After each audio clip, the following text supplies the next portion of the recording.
By the time the sentence leaves your mouth, the decision has already been made, just not by you.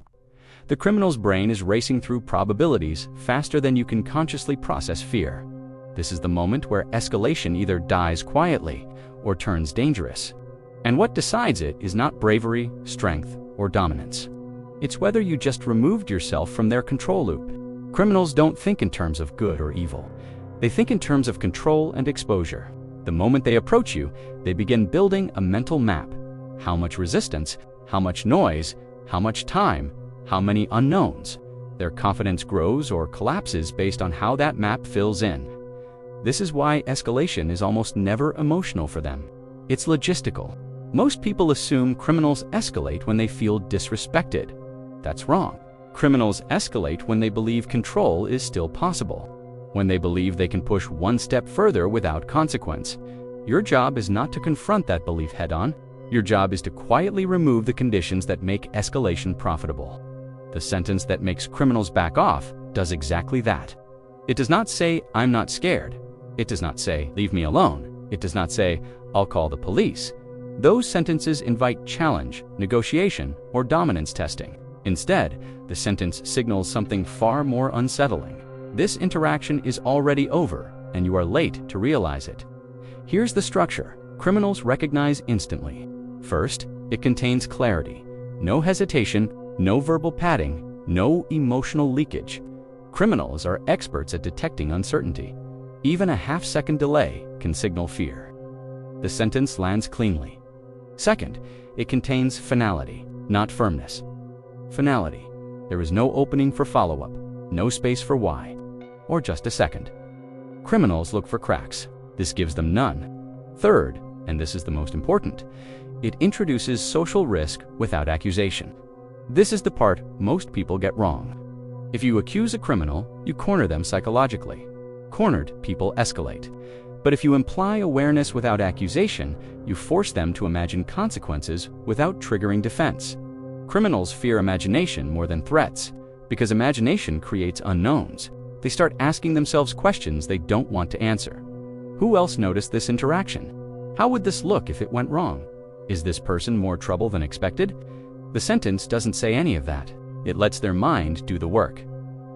This is why delivery matters more than content. You can say the correct words and still fail if your tone leaks fear or hostility. Fear invites pursuit. Hostility invites dominance. Contests.com. Neutrality invites disengagement. Criminals are conditioned to read microsignals, eye movement, breathing, rhythm, posture, vocal tempo. These cues tell them whether to push or pull back. When your tone is neutral and your body language remains open but non-engaging, you create a contradiction they don't like. You're not submissive, but you're not challenging. You're not afraid, but you're not invested. This combination is psychologically expensive for them. Now let's talk about escalation, because sometimes criminals don't disengage immediately. Sometimes they test one more time. This is where most people panic and undo everything. The second test usually comes as a reframe. They'll soften their voice, add humor, pretend misunderstanding. This is not kindness, it's a probe. They're checking if your boundary was emotional or structural. An emotional boundary collapses under pressure. A structural boundary does not. This is why repetition is dangerous. Repeating yourself with emotion teaches the criminal that persistence works. Repeating yourself calmly without explanation teaches them the opposite. Criminals don't respect repetition. They respect consistency. And consistency without emotion signals preparation. Preparation signals risk. This is also where movement matters. Criminals monitor whether you adjust your position to maintain space. You don't retreat suddenly, that signals fear. You don't advance, that signals a challenge. You reposition naturally, as if the interaction no longer matters. That nonchalance is powerful. It tells them you are not trapped in the moment with them. And here's something most people never hear. Criminals often abort not because of you, but because of what you might represent. A calm boundary suggests experience. Experience suggests patterns. Patterns suggest systems. Systems suggest consequences. They don't know if you've handled situations like this before. They don't know if someone is expecting you. They don't know if your calm comes from confidence or backup. Criminals do not gamble when the odds turn blurry.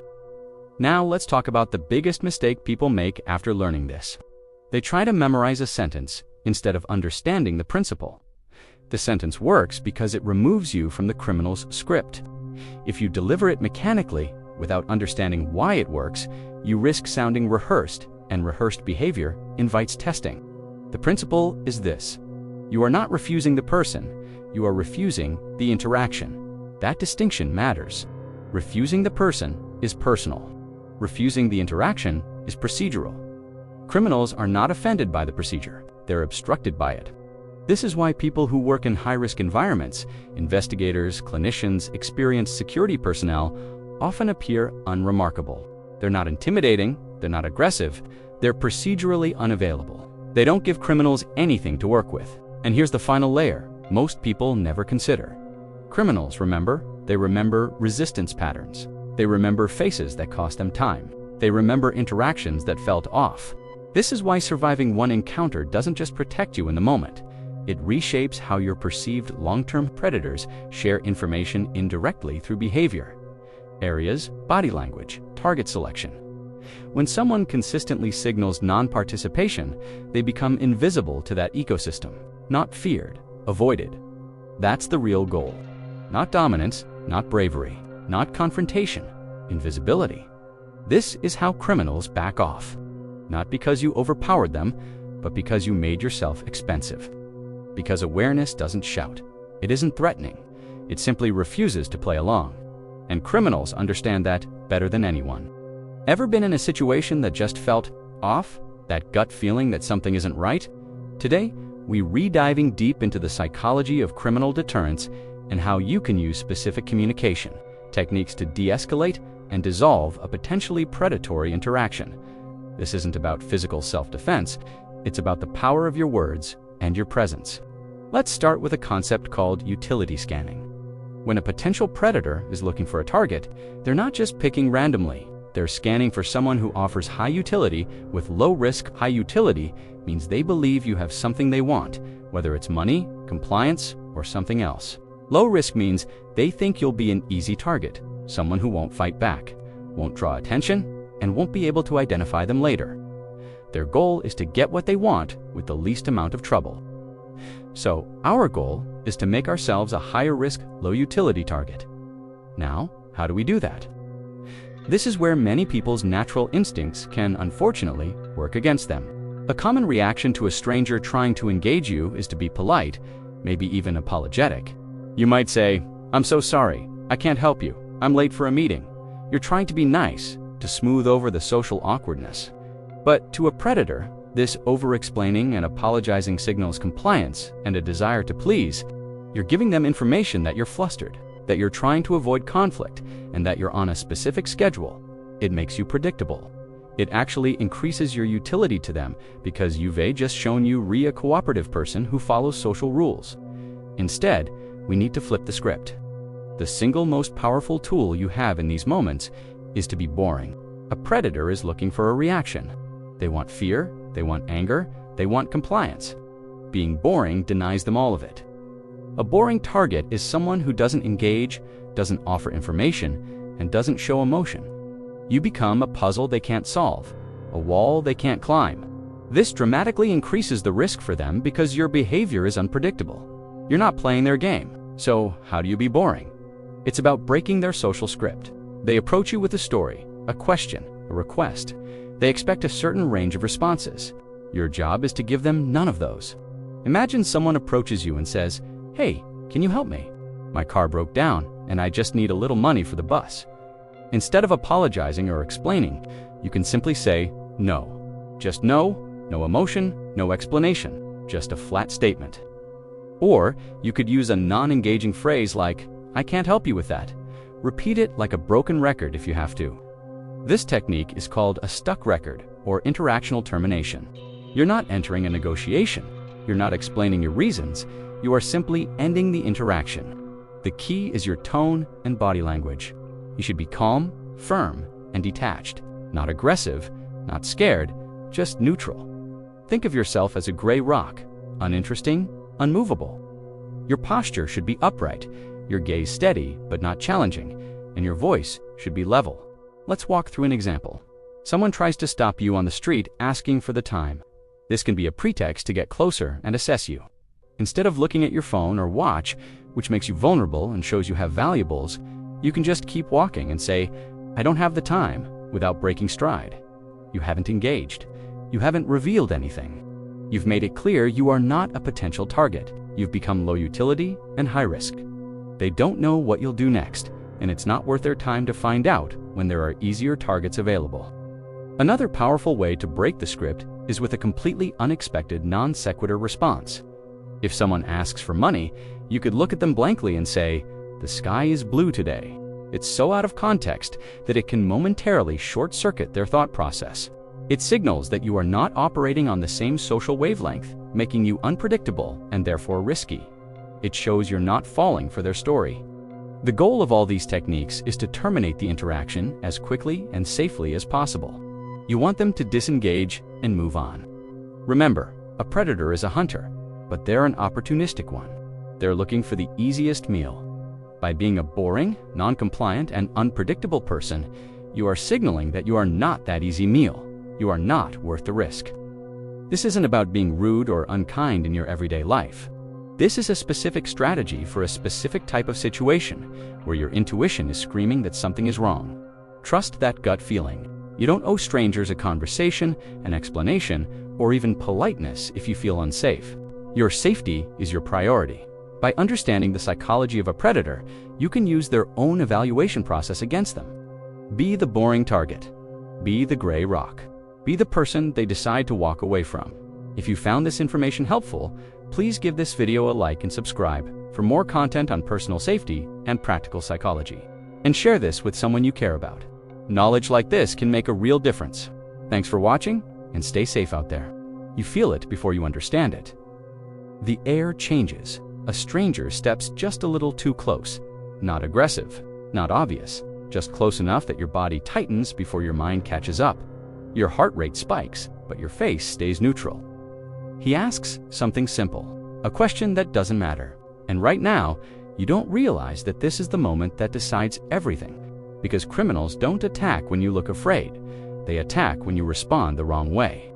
What happens next depends on one sentence, and most people say the wrong one.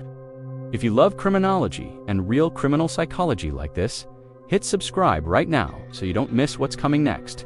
Like this video, share it with someone who loves psychology videos, and tell me in the comments where you're watching from and what time it is. I love seeing how far these stories travel. Criminals don't back off because you're stronger than them. They don't back off because you're braver. And they definitely don't back off because you're polite. They back off when something in their mental calculation breaks. When the interaction stops following the script they've rehearsed hundreds of times before. To understand the one thing that makes criminals disengage, you need to understand how they think in the first place. Criminals, especially experienced offenders, don't rely on emotion. They rely on prediction. Every interaction is a risk assessment. They're constantly asking one question: can I control this situation with minimal cost? The moment they approach you, they begin testing for compliance, not in obvious ways, in subtle ones: tone, eye contact, response speed, body orientation. Most people don't realize they're being tested because the questions sound normal. "Hey, do you know the time? Can you help me for a second? Excuse me, quick question."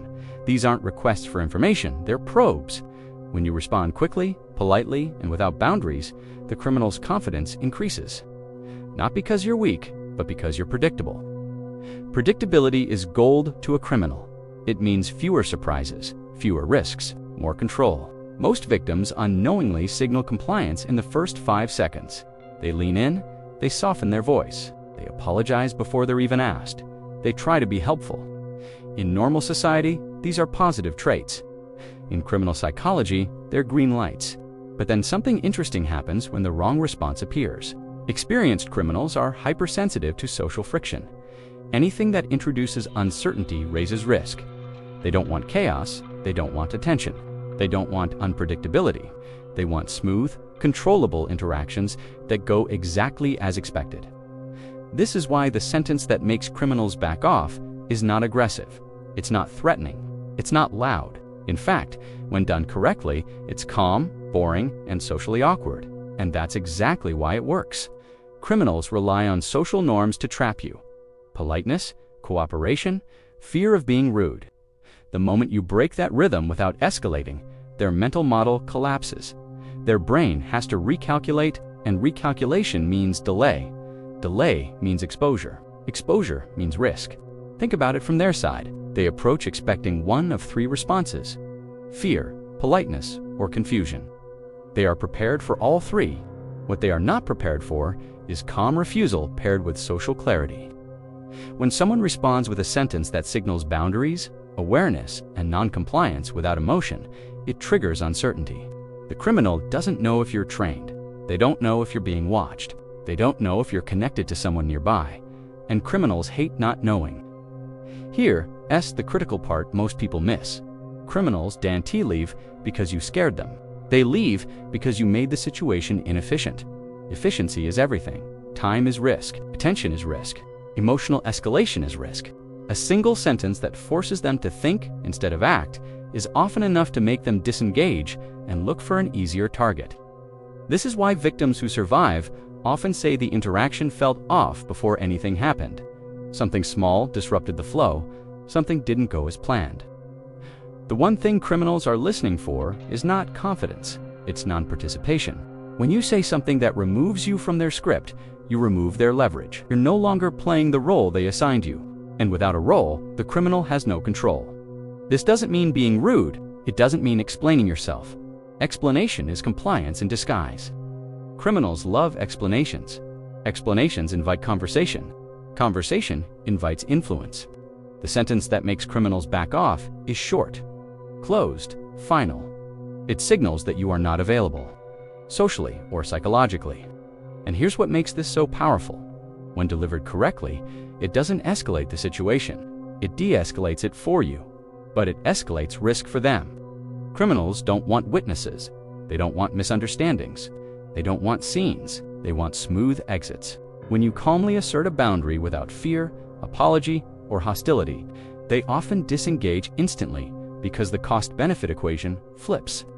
This is why some people seem untouchable without ever fighting back. It's not physical dominance. It's a psychological disruption. Most people are taught to either comply or confront. Criminal psychology lives in the space between those extremes.